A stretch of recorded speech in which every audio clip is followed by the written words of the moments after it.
اچھا، کبھی سوچا ہے کہ انسان کی سب سے بڑی، سب سے طاقتور ایجاد کیا ہے؟ کیا وہ پہیا ہے یا آگ؟ نہیں۔ یووال نوحا ہراری اپنی کتاب سیپینز میں کہتے ہیں کہ ہماری سب سے بڑی طاقت وہ کہانیاں ہیں، وہ کہانیاں جن پر ہم سب مل کر یقین کرتے ہیں۔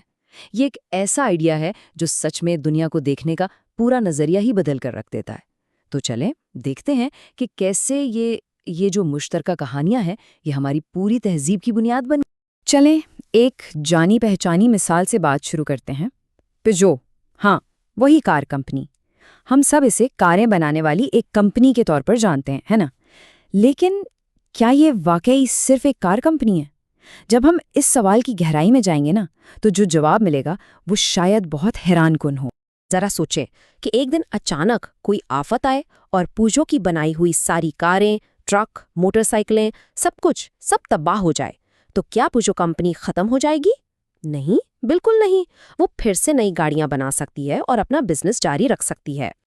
اچھا، تو پھر کیا پیوجو اس کی فیکٹریاں، اس کی مشینری، اس کے دفاتر کا نام ہے؟ نہیں، ایسا بھی نہیں ہے۔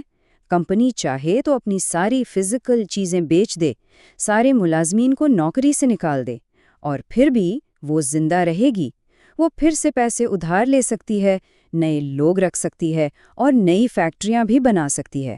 تو کیا پیوجو کا مطلب اس کے لوگ ہیں، یعنی اس کے مینیجرز، ملازمین، شیئر ہولڈرز؟ حیرانی کی بات یہ ہے کہ نہیں، سارے مینیجرز کو نکالا جا سکتا ہے، سارے شیئرز بیچے جا سکتے ہیں، لیکن کمپنی وہ پھر بھی وہیں کی وہیں رہے گی۔ تو اب ہم آ پہنچے ہیں اس بڑی پہیلی پر۔ اگر پیجو نہ تو اپنی کاروں کا نام ہے، نہ فیکٹریوں کا، اور نہ ہی لوگوں کا، تو پھر آخر یہ ہے کیا چیز؟ یہ کوئی ایسی ٹھوس چیز تو نہیں ہے جسے ہم ہاتھ لگا سکیں یا دیکھ سکیں؟ تو اب وقت ہے اس پہیلی کو سلجھانے کا۔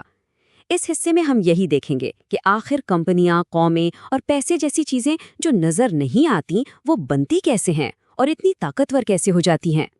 تو جواب یہ ہے جناب کہ پیوجو ایک قانونی افسانہ ہے، یعنی لیگل فکشن۔ یہ ہمارے ملے جلے تخیل، ہماری سوچ کی ایک پیداوار ہے۔ اس کا کوئی جسم نہیں ہے، لیکن قانون کی نظر میں یہ ایک وجود رکھتی ہے۔ یہ کمپنی بینک اکاؤنٹ کھول سکتی ہے، پراپرٹی خرید سکتی ہے، ٹیکس بھی دیتی ہے، اور ہاں، اس پر مقدمہ بھی ہو سکتا ہے، حالانکہ اس کا کوئی اصلی جسم تو ہے ہی نہیں۔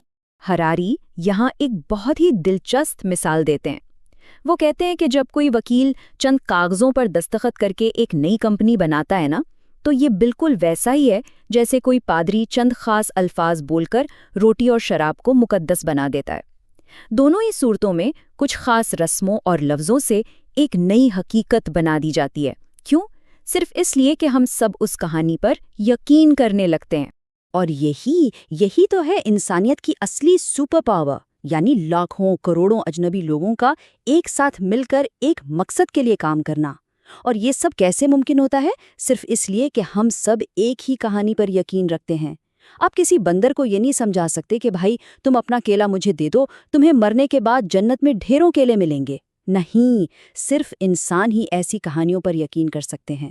اور یہ جو صلاحیت ہے نا، یہ صرف کمپنیوں تک ہی نہیں ہے۔ چلے انسانوں کی بنائی ہوئی کچھ اور طاقتور کہانیوں کو دیکھتے ہیں جنہوں نے ہماری دنیا کی شکل ہی بدل دی۔ جیسا کہ ہراری خود کہتے ہیں کہ تاریخ کا زیادہ تر حصہ اسی ایک سوال کے گرد گھومتا ہے کہ آخر لاکھوں لوگوں کو خداؤں، قوموں یا کمپنیوں کے بارے میں خاص کہانیوں پر یقین کرنے کے لیے کیسے راضی کیا جائے۔ ارے انسانی حقوق یعنی ہیومن رائٹس بھی تو ایک ایسی ہی کہانی ہے۔ یہ کوئی بایولوجیکل حقیقت نہیں ہے، بلکہ ایک آئیڈیا ہے جسے ہم سب نے مل کر بنایا اور اس پر یقین کر لیا۔ بایولوجی کی سچائی اور کلچر کی کہانی میں فرق یہاں بہت صاف نظر آتا ہے۔ دیکھیں، بائیں طرف فیمیل کی بایولوجیکل حقیقت ہے، یعنی ایکس کروموزومز، یوٹرس، اووریز۔ یہ چیز قدیم ایتھنز میں بھی ویسی ہی تھی اور آج بھی ویسی ہی ہے۔ لیکن دائیں طرف وومن کی ثقافتی کہانی ہے۔ قدیم ایتھنز میں وہ ووٹ نہیں دے سکتی تھیں، اپنے نام پر جائیداد نہیں رکھ سکتی تھیں، اور قانوناً اپنے باپ یا شوہر کی ملکیت سمجھی جاتی تھیں۔ آج وہ یہ سب کچھ کر سکتی ہے۔ بایولوجی تو وہی ہے، لیکن کہانی پوری طرح بدل چکی ہے۔ یہی کہانیاں ہمارے سماج کا پورا ڈھانچہ بناتی ہیں۔ قدیم بابل کے کوڈ آف ہمورابی کو ہی دیکھ لیں۔ یہاں ایک ہی جرم کی سزا اس بات پر تھی کہ شکار کون ہے۔ ایک امیر اعلیٰ طبقے کے آدمی کی آنکھ کی قیمت ایک عام آدمی کی آنکھ سے زیادہ تھی، اور ایک غلام کی آنکھ کی قیمت تو اس سے بھی کم تھی۔ یہ ایک ایسی کہانی تھی جس نے ایک خیالی اونچ نیچ کو حقیقت بنا دیا تھا، جس کے نتیجے میں زندگی اور موت کے فیصلے ہوتے تھے۔ اچھا، اگر قانون ایک خیالی اونچ نیچ بنا سکتا ہے تو کیا کہانیاں کسی چیز کی قیمت بھی بنا سکتی ہیں؟ بالکل، اور یہ ہمیں تاریخ کی سب سے کامیاب کہانی کی طرف لے آتی ہے، پیسہ۔ جی ہاں، پیسہ۔ سوچیں تو، اس کاغذ کے نوٹ یا بینک اکاؤنٹ میں پڑے ڈیجیٹل نمبر کی اپنی کیا اوقات ہے؟ کچھ بھی نہیں، لیکن ہم سب مانتے ہیں کہ اس کی قیمت ہے۔ یہ بھروسے، باہمی اعتماد پر چلنے والا ایک نظام ہے، اور کچھ نہیں۔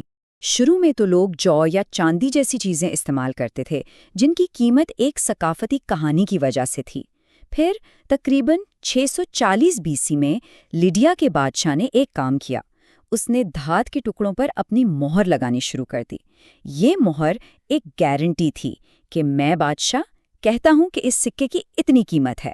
بس اس ایک کام نے پیسے کو ایک ایسی کہانی بنا دیا جس کے پیچھے ریاست کی طاقت کھڑی تھی، اور اب اچانک دو اجنبی جو ایک دوسرے کو نہیں جانتے تھے وہ بھی بادشاہ کے سکے پر بھروسہ کر سکتے تھے۔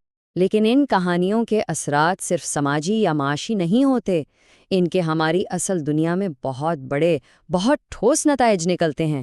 یہ کہانیاں ناقابل یقین ترقی بھی لا سکتی ہیں اور خوفناک تباہی بھی۔ کیپٹن کوک کے مشہور سفر کی مثال لیتے ہیں۔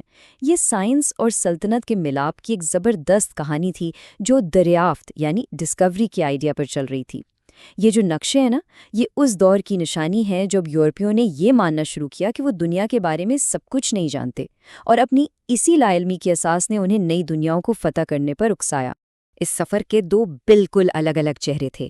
ایک طرف تو یہ ایک سائنسی مہم تھی جس نے اسکروی جیسی خطرناک بیماری کا علاج ڈھونڈ نکالا اور لاکھوں ملاحوں کی جانیں بچائیں، لیکن دوسری طرف یہ ایک فوجی مہم بھی تھی جس نے آسٹریلیا اور نیوزی لینڈ پر برطانوی قبضے کی بنیاد رکھی، جس سے وہاں کے مقامی لوگوں اور ان کی ہزاروں سال پرانی تہذیبیں تقریباً تباہ ہو گئیں۔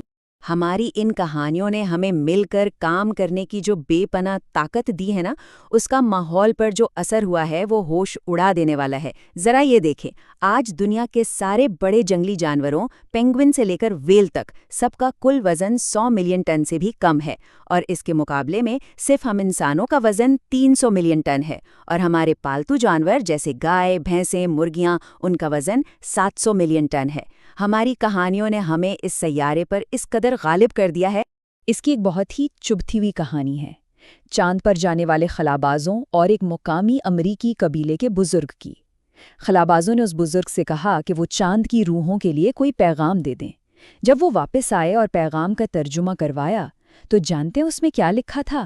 اس میں لکھا تھا، ان لوگوں کے ایک لفظ پر بھی یقین مت کرنا، یہ تمہاری زمینیں چرانے آئے ہیں۔ یہ کہانیوں کی تباہ کن طاقت کی ایک تلخ یاد دہانی ہے۔ تو ہماری یہ جو مشترکہ کہانیاں ہیں، یہ ایک دو دھاری تلوار کی طرح ہیں۔